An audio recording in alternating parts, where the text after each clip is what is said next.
My name is Amani, and I am a wanderer, an exile from the only home I've ever known, the Bloodroot clan. They say I was born to be a fighter. I was raised on the stories of our ancestors, trained to wield an axe before I could even properly tie my own boots. We were all warriors. We were all expected to defend our tribe. My father, a respected warrior, was also a skilled woodworker. He taught me the craft, shaping my hands to be as adept with a carving knife as they were with a war axe. He always hoped I would take his place one day, but my heart belonged to the wild, to the thrill of the hunt. There was a certain beauty to woodworking, but it was nothing compared to the call of the wild that pulsed through my veins. My two closest friends were Osric and Linnea. We were as close as the roots of the ancient trees that surrounded our village. We shared everything: laughter, secrets, dreams of the future. Osric, strong and kind, was betrothed to Linnea, a gentle soul with a heart as pure as the first snow. It was an arranged marriage, a tradition of our clan, but that they cared for each other in their own way. And me, I harbored a secret longing for Osric, a feeling I buried deep within my heart. It was a well-known secret, but I would never betray my friend. I would never act on it either. I could never hurt Linnea like that. She was like a sister to me. One fateful day, we made a mistake that would forever change the course of my life. We ventured into the forbidden ruins, a place of whispers and shadows that even the elders avoided. They were ancient, older than even the oldest stories told by the tribe. We were young, foolish, and eager to prove our bravery. As we explored the crumbling stones, I spotted a glint of gold in a crevice of a nearby wall. A coin. I reached for it, my fingers brushing against the cold metal. As I pulled it free, I felt the stone around the crevice crumble. Before I could shout a warning, the wall gave way. Osric and I barely managed to scramble back, but Linnea, she wasn't so lucky. She was crushed beneath the tumbling stones.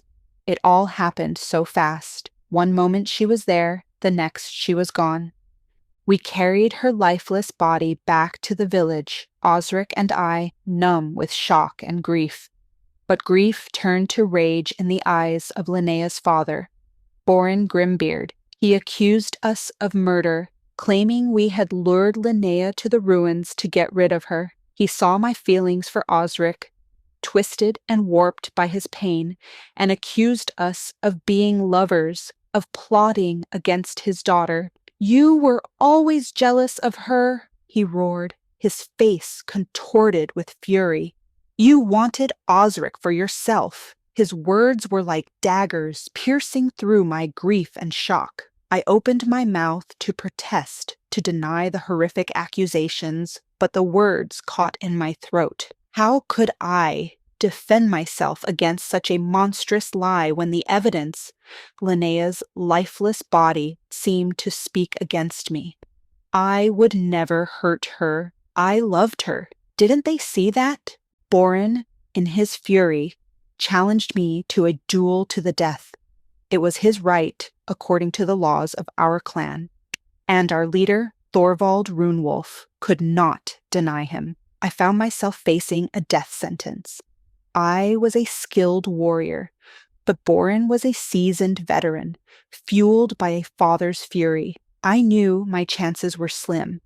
I could barely think, barely breathe.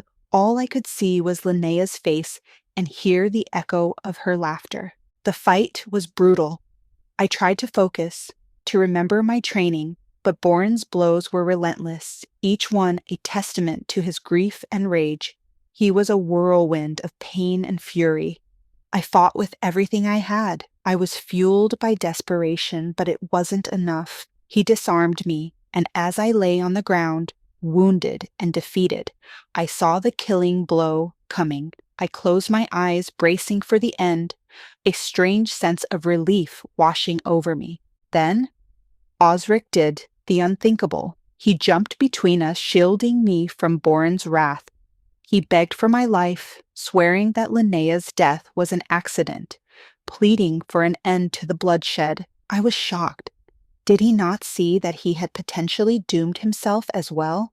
Thorvald, his face etched with concern, called for Zariah Runehart, our spirit walker. He asked her to seek guidance from the spirits to find a way through this darkness. Zariah cast the bones, her eyes clouding over as she entered a trance.